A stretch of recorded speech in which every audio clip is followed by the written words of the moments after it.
What's up, guys? Jyles here, back with the Jyles FBA podcast. I'm with Michael, and we have on Raj. Raj, what's up, dude? I'm good. How are you? Good. Raj has been a part of Jyles FBA for months. Not sure how long exactly, but we've always been connected through the group.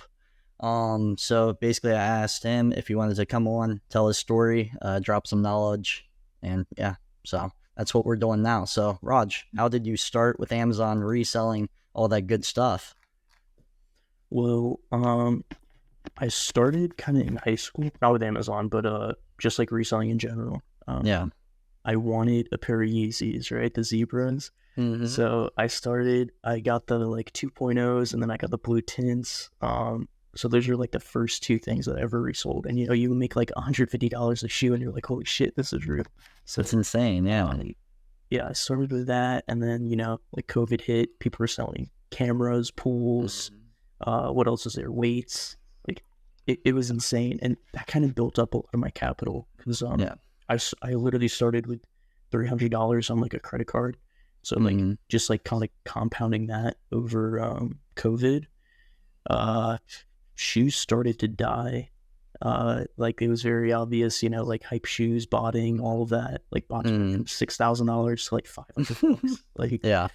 big losses on that. And then same with like NFTs started dying in the resale space. So I knew I had to like pivot to something else, and I saw a lot of people were doing, Amazon. So early last year, so 2022 is kind of when I started learning, like watching YouTube videos, stuff like that. I actually like fully started after I graduated. So Okay. I graduated. It's kind of like that back against the wall, right? Like you don't have a job lined up because you don't want to work a job.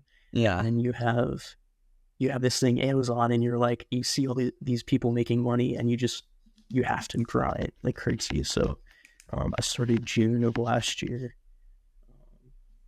Kind of like slowly grew from there. My best kind of like within 6 months, I hit like 200K a month, and then that's kind of like the growth phase, right? You grow as fast as you can to see that it's possible to hit like 50K a month, 60K a month profit. No. And then once you get there, you realize you need systems in place because it's not sustainable to pack for 16 hours a day. Like like packing, doing like FBM, having huge like hordes of just packages for UPS to pick up. It's just not fun, and you get burnt out. So this year, starting in January, I kind of started to learn about the systems, and that's like the real part of the business, like learning how to create systems so that you're not doing a crazy amount of work, and you're kind of able to like outsource like prep, kind of like finding leads, contacting distributors for wholesale, starting like private labels, stuff like that. Just like you want to kind of diversify a little bit, and also make sure that the business that you currently are like making money on, you want to make sure that you can kind of like step away, right? Like if I were to take that trip, like 2 weeks, my entire store would have been like dead, if it was 6 months ago. But having those systems in place helps you, because I wasn't doing, my full amount of sales, but I was doing a pretty like, 50 to 75% of what I would do normally. And I didn't touch my phone at all. Like I maybe just checked sales a few times a day just to make sure nothing was happening. But yeah, like, so I've just been in the creating systems phase, the first 6 months of this year. And then, now I'm back to growth. I want to, get more distributor leads, kind of grow relationships that I have with existing distributors, and just go from there. Gotcha. Yeah, I mean, that's a lot, and I have a lot of questions for you. So first off, let's start like back, and like you said, mentioned pulls and weights. How deep did you get into pulls and weights? Because I personally didn't get into it. I kind of missed out on that wave. I know. So I missed out on a big opportunity with all that good stuff. We're talking about lifting weights, by the way, for people unfamiliar. And then pulls, obviously, just outdoor pools. People were stuck inside with COVID. A lot of people went out, bought pools. so they could get some sort of like outdoor activity, I guess, and fun, have something to do. So I'm assuming that consisted of like clearing out your Walmarts and your Targets, or was it mostly like online? Kind of give me the complete rundown of how that happened, because obviously there isn't really something now that's like pulls or weights, but I'm sure in the future there will be something very similar that's going to be like that. Yeah, so I mean, obviously the main reason why they resold was because nobody could go to, beaches because of COVID and everything, and nobody wanted to go to gyms because, also like kind of spreading the virus.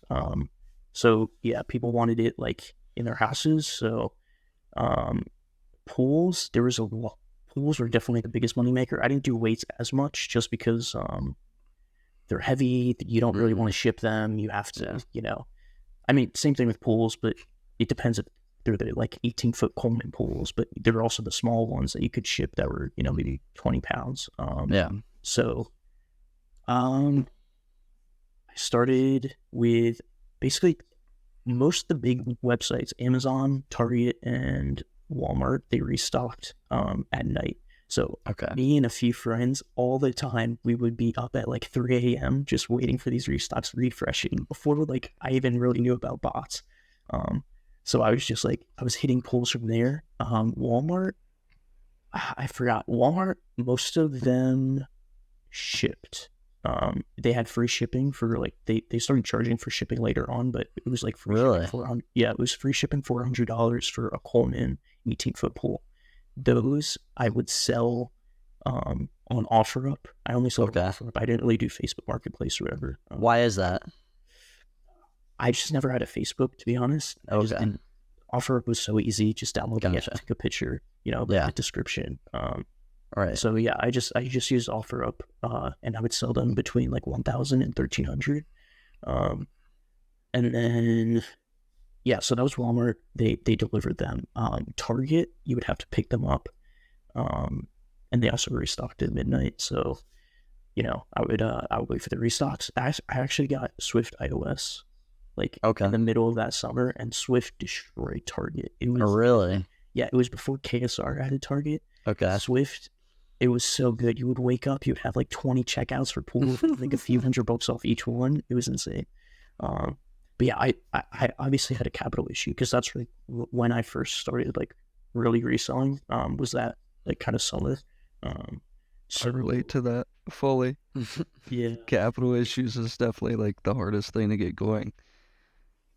If I had the money I had now with the same opportunity, like there's no reason you couldn't like 500K a month profit. It was insane. I know people who were literally they had like U-Hauls and they were going cross country just hitting up and getting as many pulls as they could and then selling them on the way as they're like driving. That's wild. Operations. But yeah, I mean, Target, I also got them, using the bot and everything, and you'd have to pick them up. So I always went to the same Targets and they were like, okay, like they knew I was like reselling them, but it's whatever. You just got to deal with like the kind of like weird stares. Weird looks. Yeah. Picking up a bunch of pulls, and that's really the only RA that I did was like pulls, and maybe like sometimes I did cards. They like the card drops are amazing, but Target, Walmart, Amazon. I think they had a few. There's like Amazon UK that you could buy from, but I didn't really buy from Amazon. It was mostly Target, Walmart. And yeah, I would sell them. The big ones I would sell, in person, and then they were pool filters, actually. Those were the ones that made me so much money too. You would buy them for like, I think $30 to $50, and I was selling them for $180 on eBay. And you'd pay $15 shipping. I mean, I was selling like 20 of those a day too. Those were crazy. But yeah, like I was saying, like a capital issue. So I was like, okay, like, how ACO, I just learned about ACO. So I was like, okay, I'll bot it and I'll get pulls for other people. I was charging like, I think like $50. And I rented an eBay IO. I rented it for like a month, I think, but the guy had to reset the key. So I had this IO for like 8 months. Oh, why? And I paid $15 for it. And the monthly renewal was like $30. So I paid less than the monthly renewal and then and then I had it for like 6 to 8 months. So I was like running up ACO for people. I would be hitting like 20 or 30 pools a day and just like getting capital from that. Yeah, I mean, that was mostly what I did pool wise. It was the pool filters, the pools. I know a lot of people did the chlorine tablets as well. I didn't really do that. Okay. Yeah, and then I did some of the Bowflex weights. Those I did. I only did a few because they were just like annoying to deal with. They were like 200 pounds, and you gotta like throw them in the back of your truck and then get it to the whoever's like picking it up. But yeah, that was mostly what I did, pools and weight wise. To give us like, oh, you go for it, Michael. that kind of sounds like literally word for word what I'm currently doing with Barbies, like the ACO, the RA trips. This is like, the one big thing.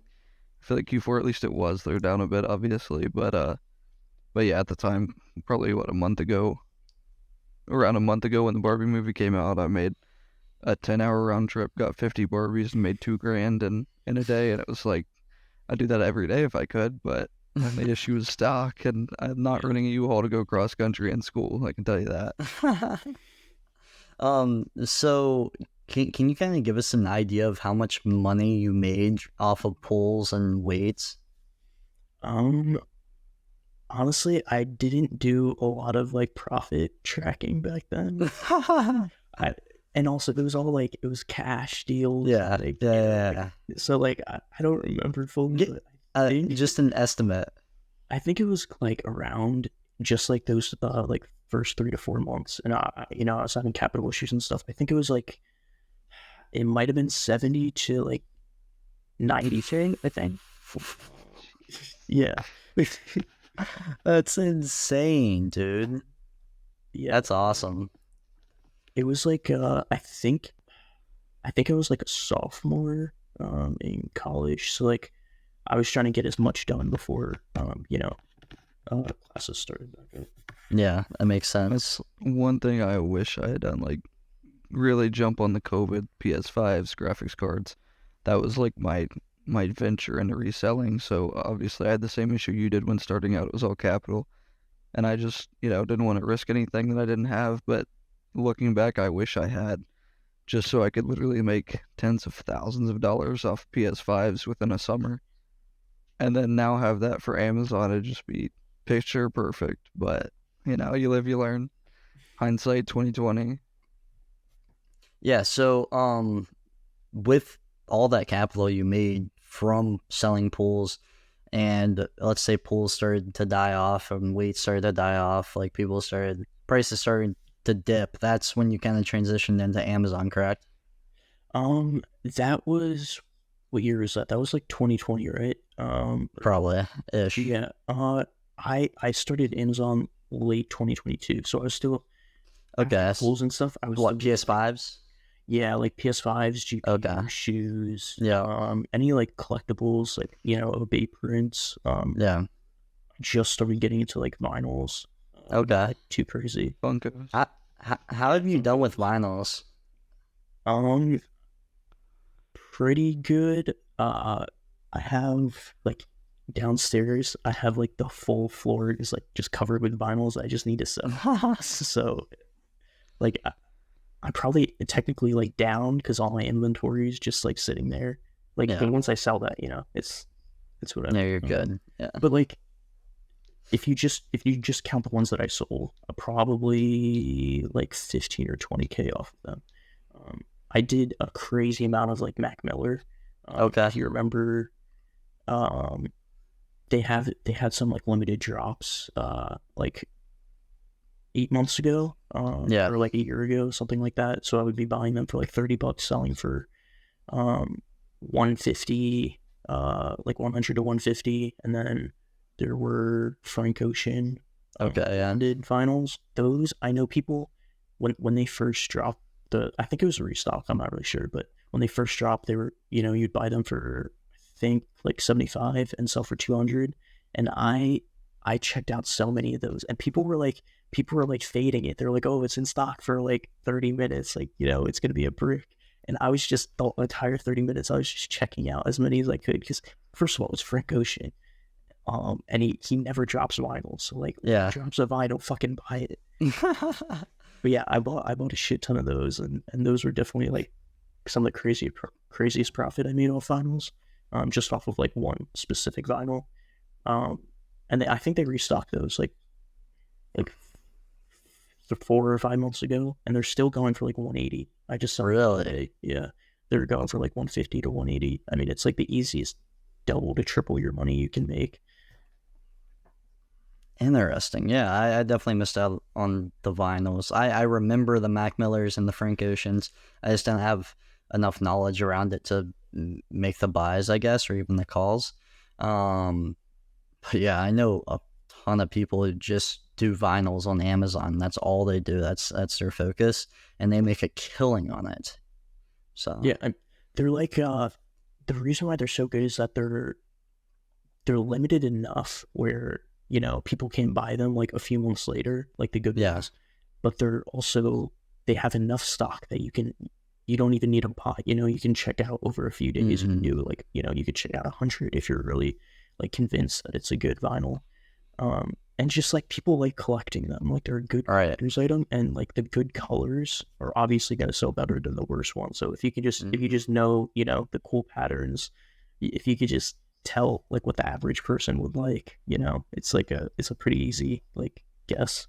Yeah. So that kind of transitions me into the next question is what are you mainly selling on Amazon? Is it just like a lot of just like random brands and different categories, or do you kind of zone in on, let's say, toys or clothing or shoes? I was pretty focused in shoes the first 6 months, just because I knew shoes, right? Yeah. It was like the easiest thing to kind of understand. The inauthentic complaints, and the returns were just like, they just pissed me off. So I kind of transitioned from, when I'm doing shoes, I don't do like, you know, high-end Nike or anything. Because Nike, the returns are higher, right? If you're going for like, or not even just returns, but the unsellable returns are higher, right? Yeah, they're gonna buy your first one, they're gonna beat it up at like 5 frat parties, and they're gonna return it. So yeah, it is what it is. But if you go for the right demographic of shoe, you're gonna have less returns, right? So I'm buying like shoes that old people are gonna wear. That's smart. They return it. The returns are clean. Like, I don't have shoes. Like, and especially if it's an old dude, like a men's shoe, right?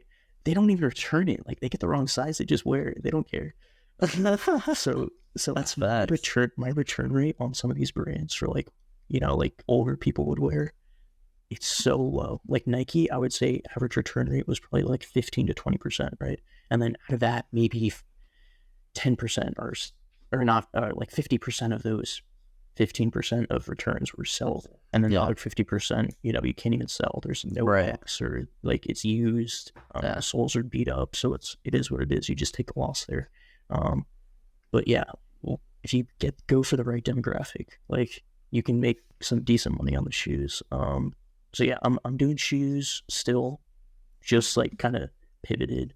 I'm doing grocery. I shouldn't look. I'm doing grocery, pet treats, like just the pet category in general. I do some vitamins. I don't really do a crazy amount of vitamins, just because like some of the listings get taken down, or they always like, they come up with like, oh, this might have like heart issues. I had one that was like, this causes like heart issues. Like, we don't do like heart supplements or something, and they just took down the listing. So and then Walgreens will have a buy one get one sale, and there goes all your freaking listing just tanked. Yeah, Walgreens is so good with like the you know, the buy one get one free 25%. Like, well, it's cash back. Like, you can stack so many things. So yeah, I mean, it's like all over the place. I don't see myself sticking to one category, because why not sell on 20 categories, right? Like, correct. Just do your best on every category you can. Right. And then you'll make more money if you just focused on one. I mean, I know some people who do focus on one, because for wholesale especially, you can kind of like position yourself as, hey, I only sell this, and it looks really good if like you're this like tool seller or you're this like automotive, seller. But I don't see the point in that. I think you might as well try and sell every single category you can. The one category that I do want to get into a little more is electronics. Okay. I know it's a little, you definitely want to pay attention to like invoices and stuff, like the like Telegram stuff that happened where people are selling like stolen Dysons and like Yeah. robot vacuums and shit. So I'm trying to stick away from that, but I want to find a good distributor for electronics.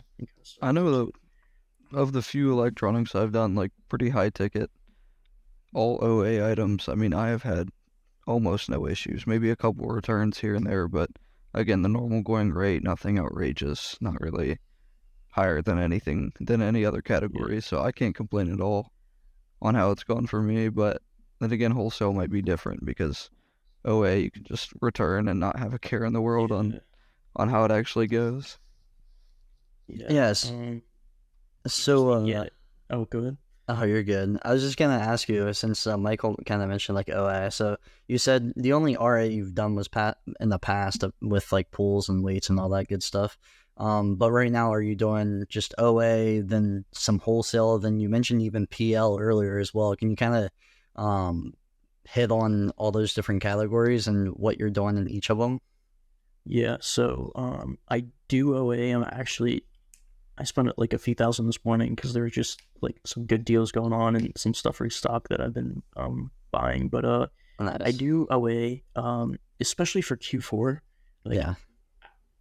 I think wholesale is good for like the first 3 quarters where you want to build up like because like OA you're gonna find a lot of like good BOLO-y items that especially in Q4 they kick off like crazy. So like for Q4 my focus is mostly OA, to be honest. I have like a distributor, I have like invoices like ready to go, like purchase orders ready to go, but I'm not pulling the trigger just because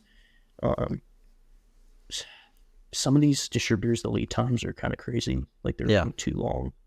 So like obviously you can't compound your money as fast, and Correct. You can't really leverage credit, right? Yeah, and the ROI is there and everything, but just like Q4, like there's no reason why you shouldn't do like a crazy amount of OA. So cash back too, right? Like you aren't getting cash back on those wholesale orders with ACH and wire. So leveraging your credit card points, your Rackies, and your top cash back. I'm doubling down on what you're saying about focusing on OA Q4, and then obviously start back up January, then put those big POs in for the wholesalers. That's definitely what I'm going to probably try to target. Because like, for example, last year on Nike ran like 20 or even 25% cash back on like the Black Friday week. And you just can't like, you can't lose. Exactly. You're buying hoodies for $30 and they're going for like $7. You know what I mean? Like exactly. Just buy as many as you get. So like, I'm going as hard as I can for OA. November, December. And I'm just kind of getting in the groove of like sourcing again every day and making sure I know what kind of sites to look out for, what kind of products that I think are going to do really well, so I can buy them now. But yeah, like Q4 mostly OA. The rest of the year, I definitely am gonna try and focus more on wholesale. I'm not really sure. My main constraint right now is actually like prepping. I was just gonna ask about that. Yeah, I have a backlog of like so much product, and I do have one employee. And my mom kind of helps me as well. For like some of my eBay sales, but gotcha. I do need to get a second employee. Whenever I'm here, I can get everything fixed up. But like if I go back to Pittsburgh or I'm on a trip or something, that's when the backlog kind of starts. So I'm kind of okay if I'm here for the next 2-3 weeks. I can get the whole backlog fixed myself. I don't need to hire another person. But I think after this Q4 or like during this Q4, I might like hire another person just to kind of help with the extra like flow of volume. But yeah, that's wholesale and OA. Private label. I started on last year, like late last year, I started with one product. I made, the full process takes a while. Yeah. You're like trying to make sure you're selling the right product. You got to get good images. You got to, coordinate with a supplier at like 3 a.m. because they're in time zones. Yeah. The shipping takes forever too from China. Unless you want to pay a crazy amount for like air shipping, which is like 5 times more. Yeah. Which cuts into the margin like crazy. So you're waiting 4 to 6 weeks for shipping, and then the check-in to because they ship to the West Coast, and West Coast FCs suck. They take forever. They 100%, like every person that I know, they know that the West Coast FCs take 5 times longer than the East Coast. So that's why whenever someone asks about like a West Coast prep center, I'm like, don't do it. The one time I used the West Coast prep center, it would take forever to get my shit checked in. But any like New Jersey PA FC, it goes in within like a few days, like it's checked in. So, but yeah, I mean, I had that one private label product. It sold well. I did get it to like the front page for the keywords. Okay. It wasn't a crazy like volume keyword, so it's not like I was maybe doing like 5 to 10, 15 sales a day. It's still solid though. Yeah, I was making like $5 per unit if it wasn't a PPC. Like when I cut down my PPC, that's kind of what I was making. Because like the first few months, if it is like a hard keyword to get to the top of, you're gonna, like, a lot of people, they will just like break even or just like intentionally lose money running up PPC to get sales so that they can get to the top. And then once they're getting the organic sales, they're ready to turn a profit, which is a totally like viable strategy. It's just like you're doing all this work for 6 months to finally then take a profit, right? So like your profit horizon is a lot longer on private label. So obviously that's why people do, OA first, and then they go to wholesale, which might have a longer lead time, a little longer than OA. And then, the private label lead times are longer. After I sold out of my initial batch, one of my suppliers, because it was kind of like a bundle thing, the one supplier they just ghosted. Like they didn't have, like their page got taken down on Alibaba. I don't know what happened, but yeah, I couldn't contact them anymore. So I was just like, whatever. I just like, I just never restocked the product. It was just like a test, kind of like I just wanted to get into private label, understand the whole system, right? Because the reason why people don't take the jump or the leap into like new, like business models, because they never it's like new. It's like what is it, like blue ocean, right? It's like the first time like stepping into like a new kind of like business model. Like you're scared, you think you're gonna lose money, stuff like that. So all right, now that I've done it, I'm ready to, I'm already kind of working on like a brand. I'm gonna need another Amazon account, right? Because the other thing about private label, you don't want to have it on the same account, because if you ever sell it, if you ever want to sell your brand, it's doing like 200,000 or whatever, like a month or like a year, and you want to sell it for a multiple of your profit. You got it on the same account as wholesale. Like you don't want to do that. So and Amazon's pretty good about the multiple accounts if you have a good reason, right? Like my dad is actually he's doing his first private label product as well. Really? Yeah, it's a pretty good product. I'm not gonna lie. He like it's all like, it's not like some bullshit off Alibaba, right? It's like he spent a lot of money on like engineering, designing like a real product. You got to get the mold and everything, which costs like thousands. And then I think it'll do pretty well. I'm not gonna. It has like a patent to it, design patents and stuff. So he's doing that awesome. Like trademark. So he went inventor transition to private label Amazon? Or did he like make the product and design it? After I did private label and I was talking to him about it, he kind of had like an idea of like, hey, maybe I should make this, right?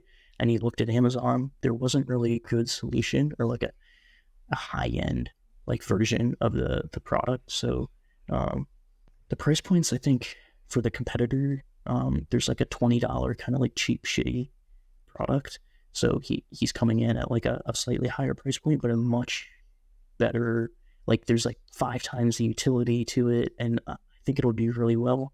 It's just I'm just trying to help him with the like the supplier side. Like Yeah. I'm sure he's getting a good supplier and stuff like that, but everything else like he's kind of doing on his own, and it's pretty cool to see he's making his Amazon account right now to get that figured out. But yeah, that's kind of like what I'm doing private label wise.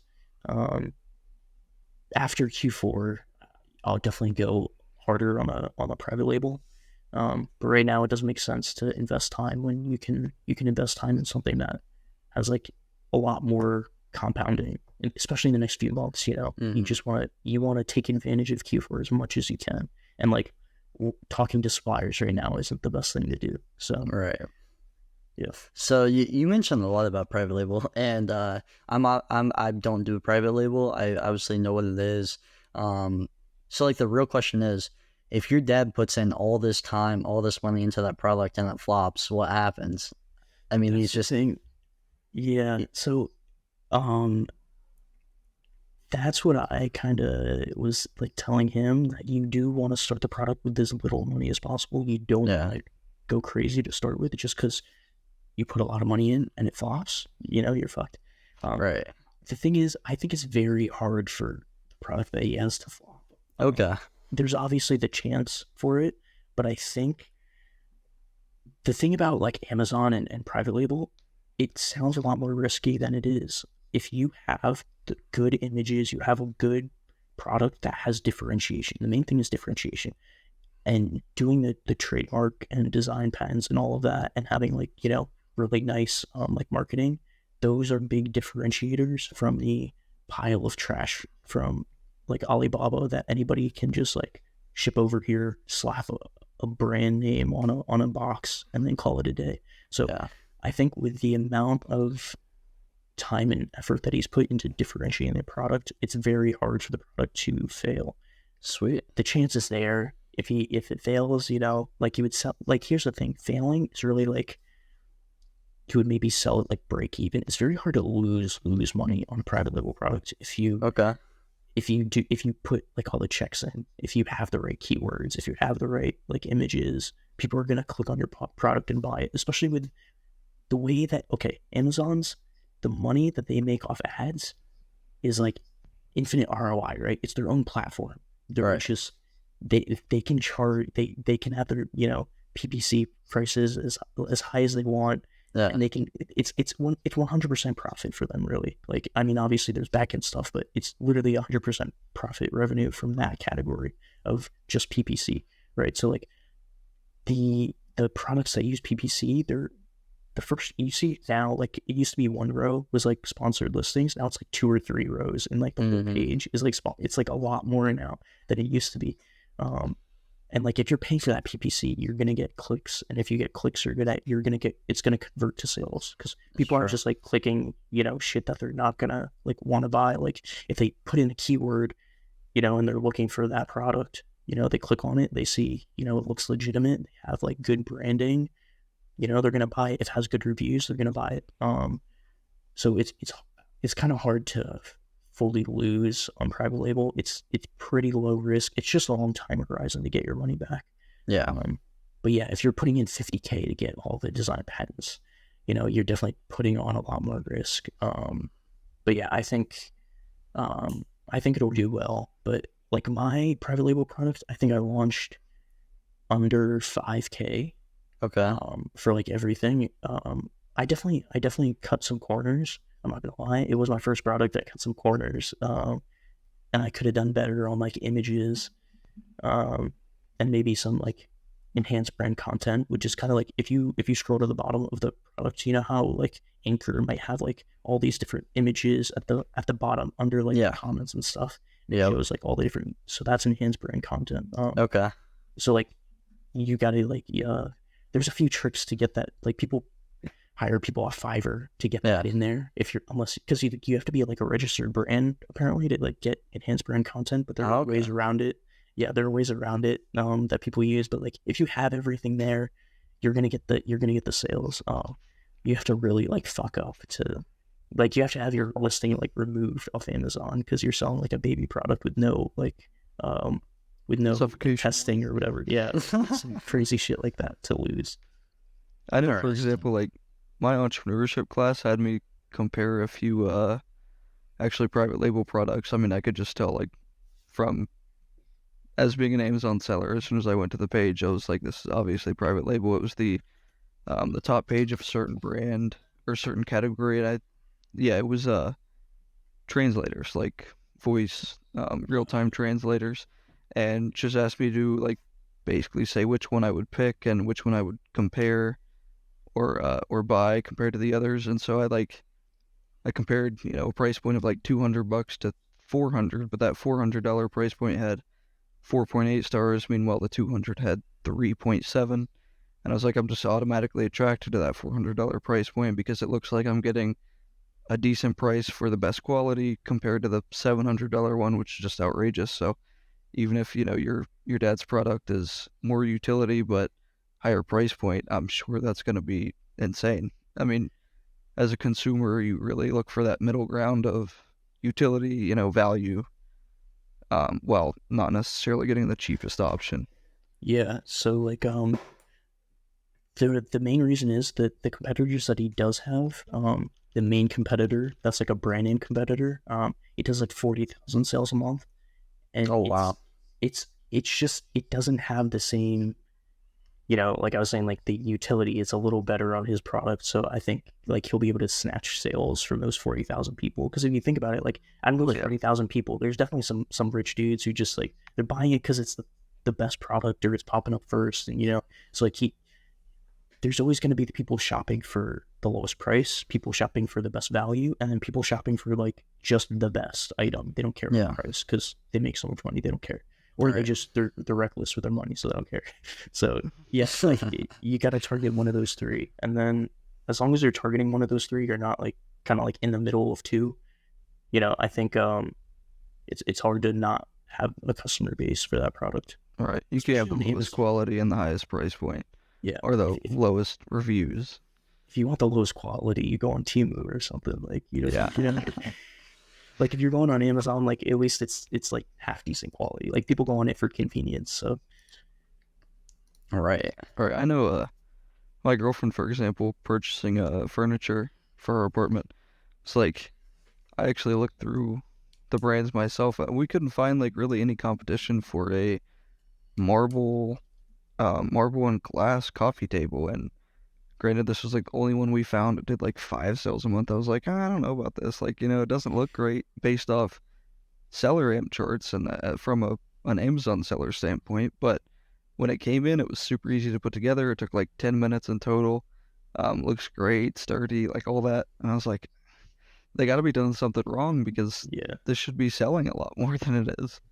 Or did you click on it from like an ad or just like scrolling through the furniture? She was just looking for it. I mean, just keywords, I believe.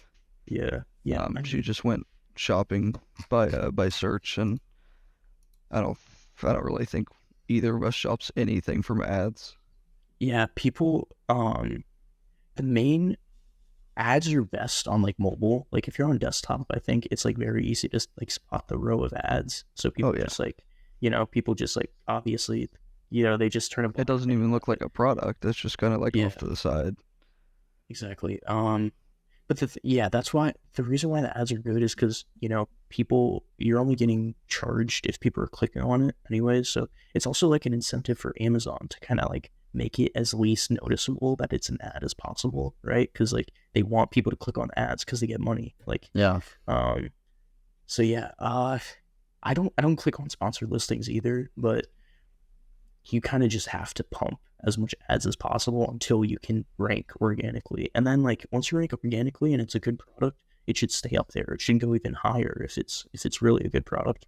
But yeah, like at the start it just sucks like pumping so much money into ads. Like I was paying like $10 per unit to get a sale at the start, and then it kind of like as soon as I got traction, I could see I was getting organic sales as well, which is kind of cool to see come in because people are searching up those keywords and then scrolling all the way down to your product and buying it. That's awesome. That's definitely a route I eventually want to take. I just I don't know, building a product and a brand and an IP is just like something that is very interesting to me, rather than just buying, let's say, a Nike shoe and selling a Nike shoe. Actually building something that would mean a lot to me would be pretty sick.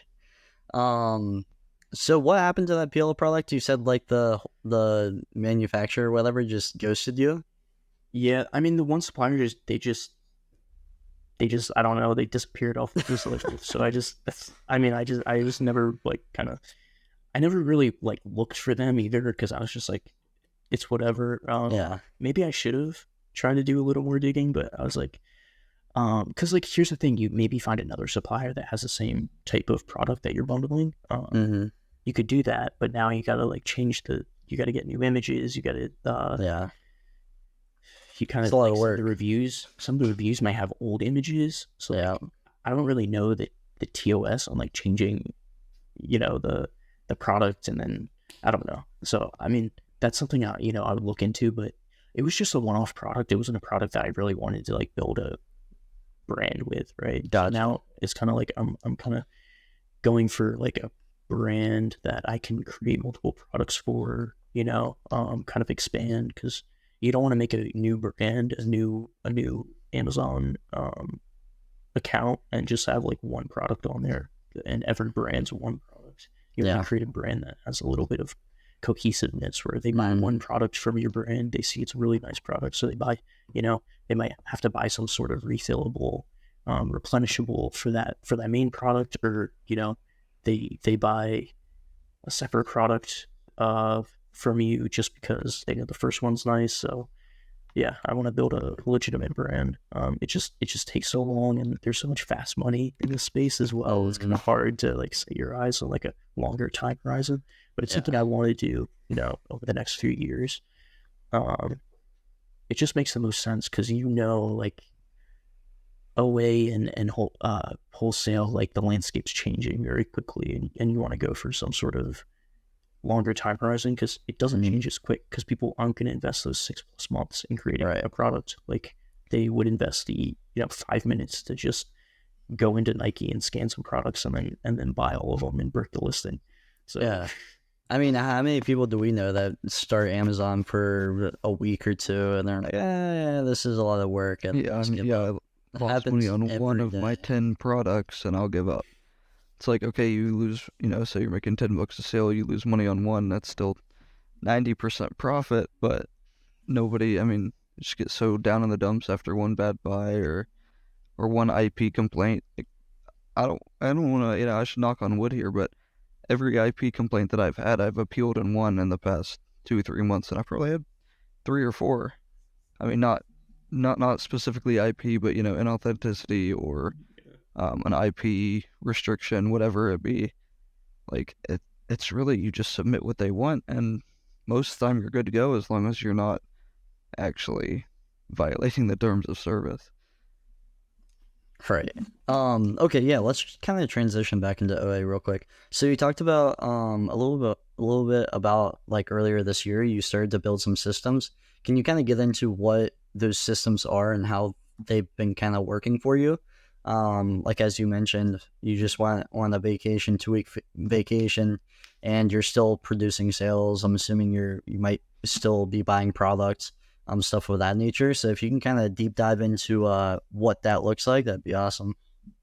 So I think it was March. I hired a VA, and she's been with me since March. She started off kind of doing wholesale outreach for me, so that's pretty nice, right? Like she does the emails, like does the online applications, has all my like information to do that. Like I trust her with that information. Um, so it started with that. Then she did a little bit of like OA,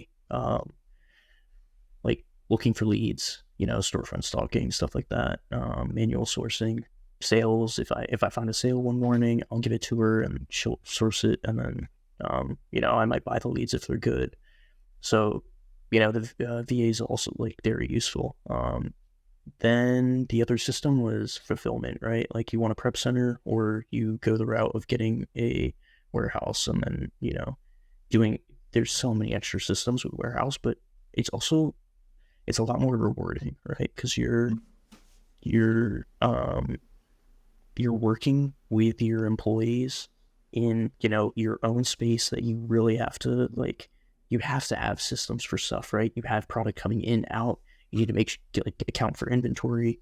You have to make sure it's not building up like it is for me. You gotta make sure, you have a system for returns too, evaluating returns, seeing if, someone sent you a fake item or a real item, cleaning the soles of some of the shoes if it's just a little dust from trying it on.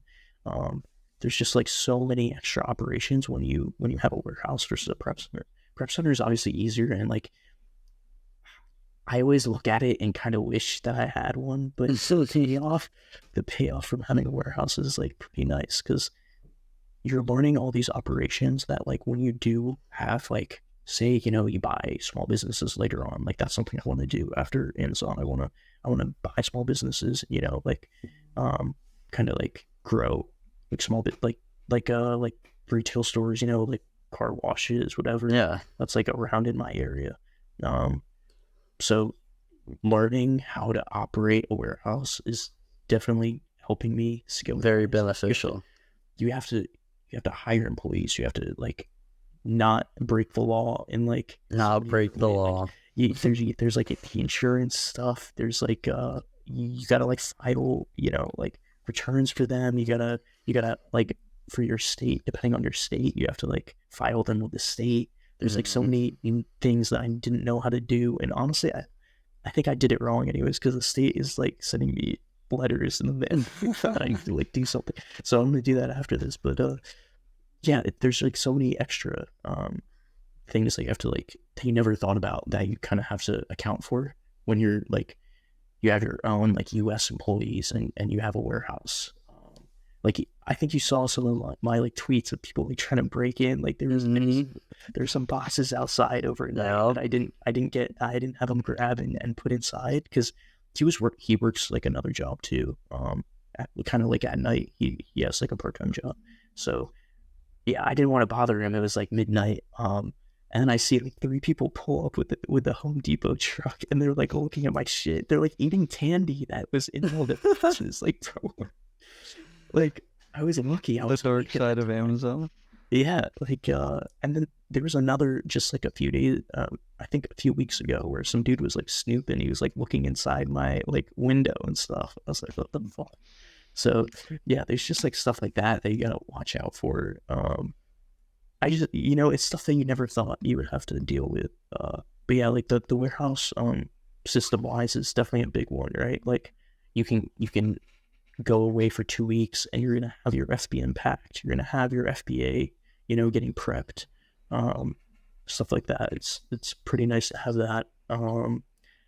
My VA also, she started doing purchasing for me, right? So I give her virtual credit cards, and she'll do orders for me depending on the website. I've been giving her she doesn't do all my purchases, but for a few websites where I have replenishables, or it might be a little annoying to do myself, where you're signing up for stuff, you're getting codes, and it takes a while.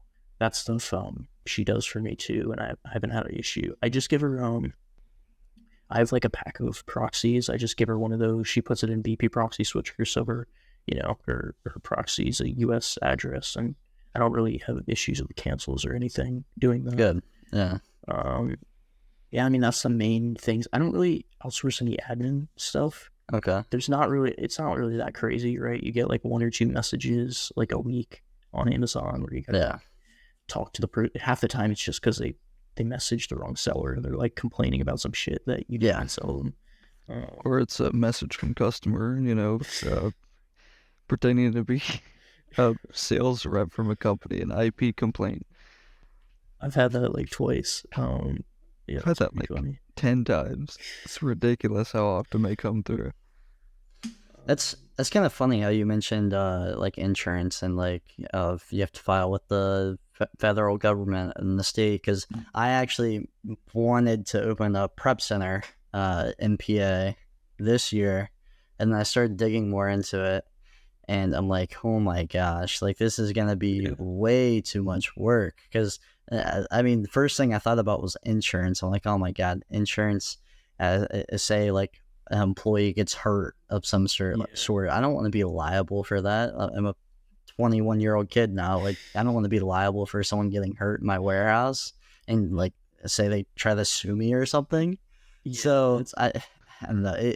I thought about it and I'm like, yeah, maybe in a few years I'll reevaluate some sort of warehouse type deal, but we'll see. Yeah, that's something I'm still like looking into. There's like all this OSHA shit. Like I don't know any of this. Like I'm looking about like OSHA, like PA, like what are the requirements? Like I don't know any of these requirements. I'm like, I'm trying to learn like, because you see it all the time, like online. Like people doing insurance fraud, they're like falling off ladders and shit. Yeah, exactly.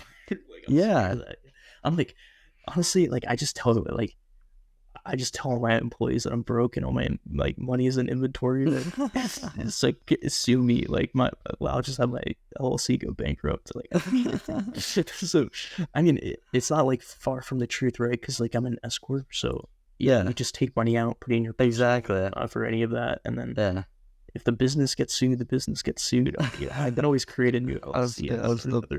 The positive sides of actually forming an LLC or a business rather than the sole prop. I mean, I don't know if like for like personal damages, if they can still like sue me personally, but like I don't know, like it is what it is. If they sue me, like, I mean, I'll figure it out. But yeah, it's definitely not a risk that you want to just take, knowing that you got to go through specific like insurance and stuff like that. Yeah, I mean, especially say you're running like a prep center out of your warehouse, right? And say those guys who pulled up the Home Depot just pulled up and stole like all your inventory or half your inventory, and now you're out $20K or whatever it is, or it might not even be your inventory. You're housing it for like a client or something like that. Like that's just like a huge headache. I did not want to take on. Yeah, that's something I do have to like kind of look into is like the insurance for like inventory. I don't know like how much it costs or anything like that, but yeah, it's like less than like $50 a month or something. It's stuff like, I mean, even definitely worth it. Yeah, but yeah, if it's like $500 a month, then it would kind of suck. But I don't think it's close to that. I think it's pretty low. So I got card shipping insurance because I do like high end, I guess, sports cards. So if stuff gets like lost in the mail, I can get reimbursed. They reimburse me, and it was $800 for the year. I think they cover up to, I want to say $80,000. So it's definitely a really good policy. I had to use it earlier in the year for a $1,500 card. It took them a month or two to like reimburse me because I had to fill out like a bunch of work. But yeah, I mean, it's definitely worth it. Obviously, I don't know how that works for warehouse purposes, but it's definitely something worth looking into. And you also have to be like on top of your inventory. Exactly. Like, yeah. If you don't have the like invoices and receipts for everything that gets like stolen, like you're screwed. You know what to sell you or correct like, reimburse you. Yeah. Yeah, so props to you for actually doing that. I'm assuming you're renting, or did you end up buying it? Okay. Yeah. Unless I was doing something like, there's this guy on Twitter. He's building like his own warehouse right now, and he does crazy amount of volume.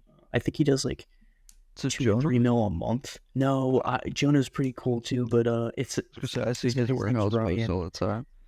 Ryan, I think it starts with a Y. But he sells a crazy amount of candy and meltables, and like his volume's insane. And I think it's like a whole like AC controlled warehouse because it's it's the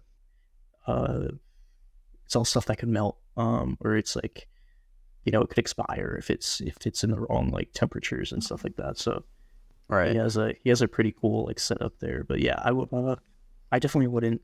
I don't even have a long-term lease. My lease, it's kind of rolling. Like it's like 6 months. I'm in 6 months. It's not still like a 5-year lease, because you never know. Maybe you grow, you can't use that warehouse, and right. You don't want to you don't want to be split between 2 warehouses. And that's kind of weird. That's right. So yeah, I'm just taking it one by one, like every 6 months, I'll be, I kind of reevaluate with them. But yeah, I'll definitely renting some move, because you might not even want to do Amazon in like 2 years, or your shit gets deactivated, and now what? You're just gonna pay for a warehouse for a few years. So I know you mentioned this, but I would love to just like scale Amazon and have enough capital to reinvest into like, rental properties, storage units, anything passive that can just really build like asset wealth or whatever early on in my career. I know you said you'd like to do that, but so I had a random question. So, when will be your cutoff time to send in FBA shipments in Q4? Now, obviously, you'll be FBMing probably, I'm sure, closer to Christmas, but do you have a set date that you're like, all right, no more FBA shipments from here on out, FBM? honestly, FBA, okay, everybody says like it slows down, but last year it was still not bad. Like I was getting my shit in within like a week, and it was like mid-December. I might like, or like early December. So I see people saying like, oh, it's slowing down, cut off dates and stuff like that, but I don't know if it's just FCs I use. I use AVP one, I think, whatever, the PA one, and then there's like there's the New Jersey Hazel Township. Yeah. And that one's like one of the main ones, and then it's Florence. New Jersey. Yeah. Yeah. Like I haven't really had problems with them. So and last year, I was doing shipments, and I did not have to wait the like month that people were talking about it would take to check in. So right. I don't really have a set date. I'm definitely going to try and get as much purchasing done by the end of Black Friday, and then get all of that sent in like as soon as it comes in. That's like my main goal. And then obviously like SPM like crazy in December. But yeah, I don't have like anything sort of set for getting shipments in. Gotcha. So going back to Q4 last year, I pulled up your Twitter, and it says $236,000 in sales, net margin 32%, profit $76,000. So can you kind of run me through what you're selling, as long as you're not obviously replanning, and how like you kind of obtain to, I guess, make $76,000 in 30 days with net margin of 32%, which is really good. My main SKU was a shoe. It wasn't a limited shoe. It was a discontinued shoe, and I knew it was discontinuing, so I bought hundreds of pairs. And I was getting them really cheap. I was getting retail was like less than, it was more than 100, less than 200. So it was like a decent price shoe. The resale on them was 300. So I was ripping like 10 to 20 of these like a day. And that alone, like, it's not that crazy, like, for like packing, right?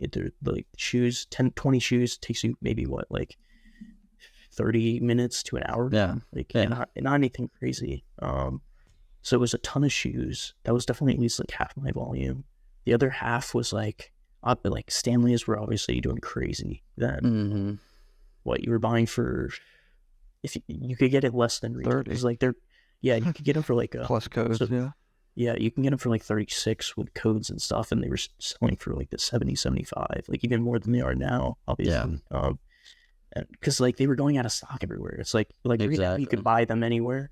I mean, most colors you could buy them anywhere, but it's about like how cheap you can get them. Right. But yeah, like Stanleys were pretty good. What else was there? Did you get into the Lulu bags? I did a crazy amount of Lulu bags right now. Like obviously the Lulu bags aren't great if you're buying from Lululemon, because everybody just frauds them, right? Right. Like Lululemon frauds like rampant. So because you can buy, I think it's like people are buying like 20 of them in an order and then doing like fake returns, and their $0 buy cost. You can't compete with that. Like get as many discounts as you want. You're not competing with $0. So yeah, they're like 30 something, 40 something on Amazon. Yeah, retail's like 40.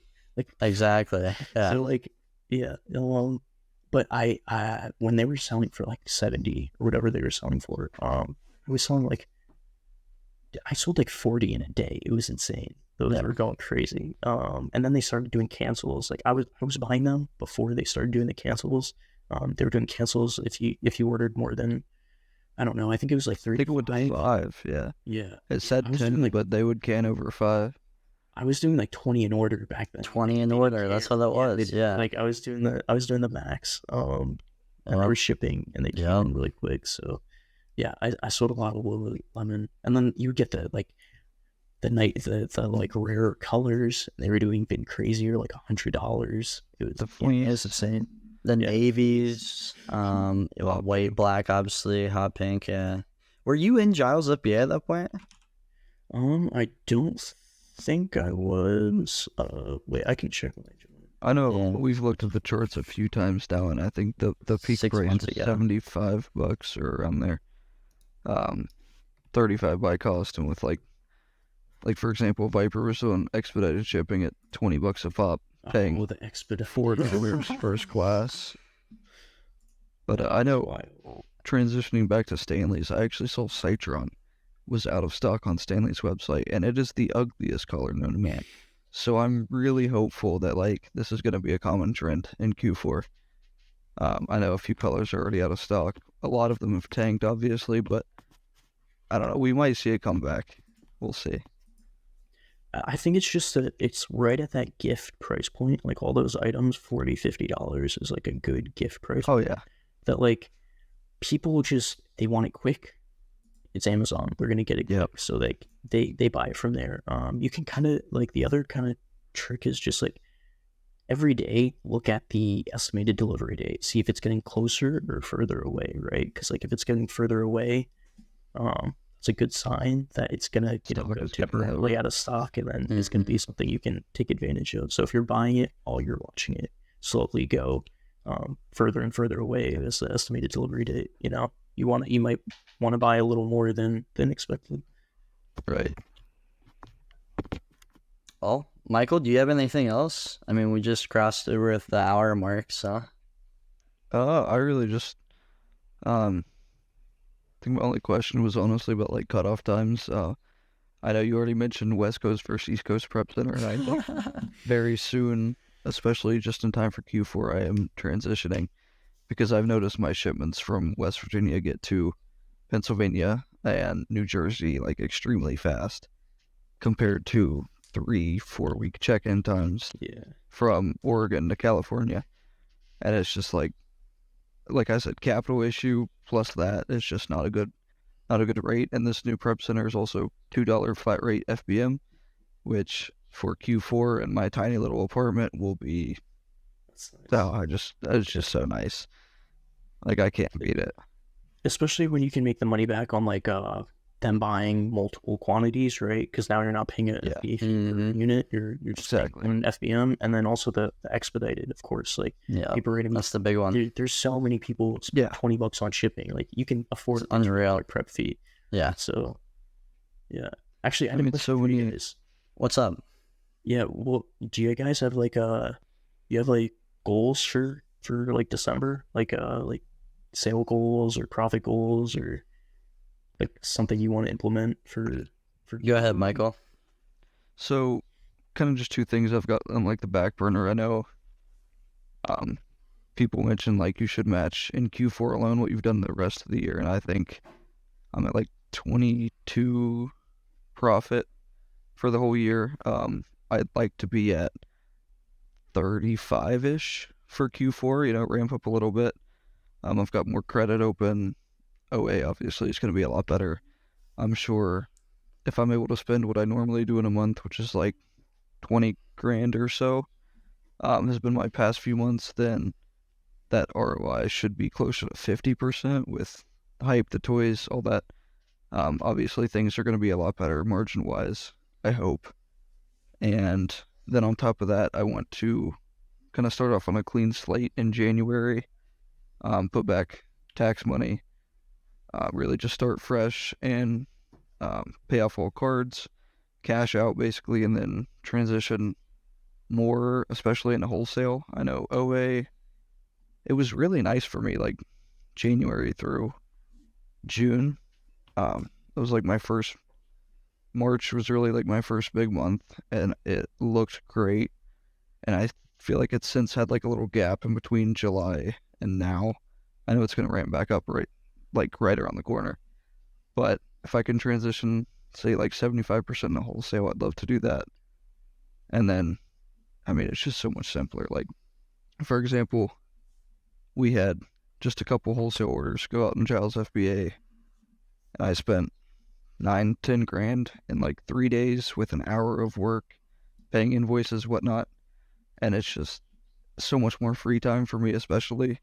Don't have to spend 6 hours sourcing a day to be able to hit my spend goals. So I'd really like to do that for like time's sake and transition into other stuff as well.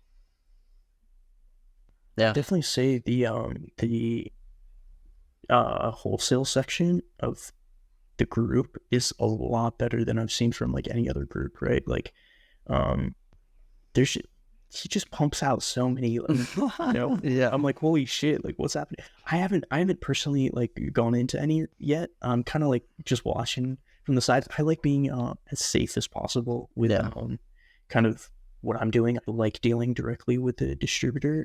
Correct. Yeah. I mean, obviously, like if you're just getting into wholesale too, it's like It's a great these are like, transition. really good. Yeah, these are really good orders. I'm just like, I have so much on the line. I'm a little scared of like putting my money. Right. Yeah. Your own systems in place. It's like you're kind of like a veteran in this field, so it's a lot easier for you to pass than it is, say, me, where I know nothing about wholesale and I really want to transition. So it's fully understandable.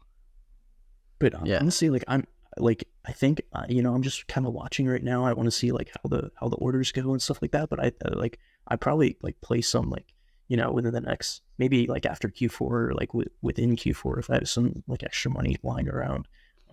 But like I'm just surprised, like some of these wholesale orders are ones you don't think you would get, right? Like I don't know if I can like talk about it. Like I don't know if The Go for it. one that we Go just for it. saw. yeah, the 55 one, like how That just went out of stock, actually.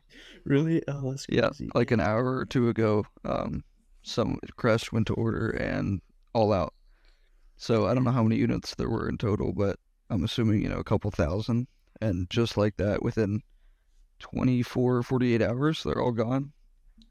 Yeah, I believe someone took half of them.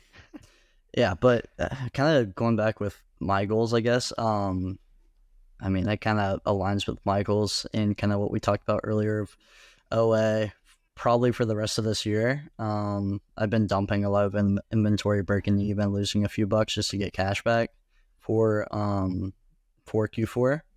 And then after that, I think I am going to transition rather into more wholesale and use cola for the most part. Maybe try to go off find my own leads as well with wholesale. But also my main goal is definitely more so on the group side and making sure providing leads to the group. OA leads mainly, and then Cola has obviously the wholesale lockdown. I'm really, like you said, surprised with some of the leads he's been able to pull off. It was kind of shocking to me. I mean, first off was like the Nike socks, for example, which isn't like a crazy one. But then the Balance of Nature, and then Lulu even, and then what was the other one? I mean, Liquid socks, IV, for example, were $4 under retail, and 90% of Nike sellers are OA. So like, how are they going to compete? Yeah. But yeah, I'm definitely, I'm very happy with the wholesale section, and hopefully we'll be able to continue to, I guess, grow and maintain in both sections of OA and wholesale. But as you kind of mentioned as well, with systems in place, I need to get a VA or like an admin to source and buy personal leads for me, because it's hard. Because whenever I come across leads, I usually just post them, which is it's just, I don't know. I mean, people obviously pay me. Strict criteria. Yeah, people pay me monthly, and it's hard to just like not provide, I guess. So I don't know. I feel like I'm in a bit of a different position when it comes to selling than others. I definitely feel like Q4, I'm gonna definitely buy a ton of OA leads. So that's where I'm at. But yeah, I mean, we've been going for an hour and 10 minutes. Let's wrap this thing up. And yeah, I appreciate you coming out, Raj, for sure. Appreciate you obviously being a part of the group and hanging out in the chat, connecting on Twitter, all that good stuff. Are you with DP sometimes? I was about to mention the good old flaming DP or calling him out on his BS. The classic. Hopefully he sees That's the this. good stuff. All right. Well, I'll let you guys obviously enjoy your night. Appreciate you guys hopping on once again. And yeah, see you guys not next week, but the week after that for the people that are watching. Peace, fellas. Sounds good. Thanks. See ya. See ya.